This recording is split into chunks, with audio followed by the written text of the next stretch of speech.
અમરેલી જયસિંહપુરા ખાતે હાટ મેળા અને વેચાણ મેળાનું ઉદ્ઘાટન કરાયું હતું। ધારાસભ્ય કૌશિકભાઈ વેકરિયાના હસ્તે રિબિન કાપી એક્ઝિબિશનનું ઉદ્ઘાટન કરાયું હતું। અમરેલી શહેરના જયસિંહપુરા વિસ્તારમાં હરિકૃષ્ણ સખી મંડળ દ્વારા હાટ મેળા અને વેચાણ મેળાનું ભવ્ય આયોજન કરવામાં આવ્યું છે। આ મેળાનું ઉદ્ઘાટન ગુજરાત વિધાનસભાના નાયબ મુખ્ય દંડક તથા અમરેલીના લોકપ્રિય ધારાસભ્ય કૌશિકભાઈ વેકરિયાના હસ્તે રિબિન કાપીને કરવામાં આવ્યું હતું। ધારાસભ્ય એક્ઝિબિશનના તમામ સ્ટોલોની મુલાકાત લઈ આયોજકો તેમજ બહેનોને હિંમત વધારી હતી। આ હાટ મેળો અને વેચાણ મેળામાં સ્થાનિક સ્તરે મહિલાઓ દ્વારા બનાવેલ વિવિધ ઉત્પાદનોનું પ્રદર્શન અને વેચાણ કરવામાં આવ્યું હતું, જે મહિલા સશક્તિકરણ અને સ્વરોજગારી માટે ઉત્તમ તક બની રહ્યું છે। આ પ્રસંગે ધારાસભ્ય કૌશિકભાઈ વેકરિયાએ જણાવ્યું હતું કે મહિલા શક્તિ સમાજના વિકાસનો આધાર છે।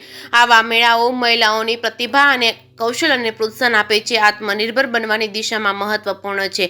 આયોજન દરમિયાન હરિકૃષ્ણ સખી મંડળના સભ્યો તેમજ સંદીપભાઈ માંગરોળિયા, નિકુલભાઈ તેમજ પ્રકાશભાઈ ભેડા સહિતના આગેવાનો, બહેનો તથા મોટી સંખ્યામાં નાગરિકો હાજર રહ્યા હતા। જેકેસી ગુજરાતી સાથે જૈનિક સુજિત્રા, અમરેલી। મારું નામ દર્શનાબેન મકવાણા છે।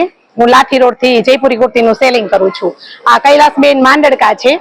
એમણે ટૂંક સમયમાં સરસ મહિલાઓ જે ઘરે બેસી અને જે આ સેલિંગ કરે છે એને સરસ મજાનું પ્લેટફોર્મ પૂરું પાડ્યું છે।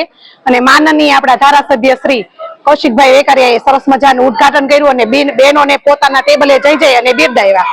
એટલે આ બહેનોને એક સરસ મજાનું કે ઘરેથી બહાર અને સેલિંગ કરવાનો સરસ મજાનો મોકો, અને આ બેને છે તો એને ટૂંક સમયમાં આ બધા બહેનોને એકઠા કર્યા અને થોડાક સમયમાં જ આ બધા ટેબલ ભેગા કર્યા।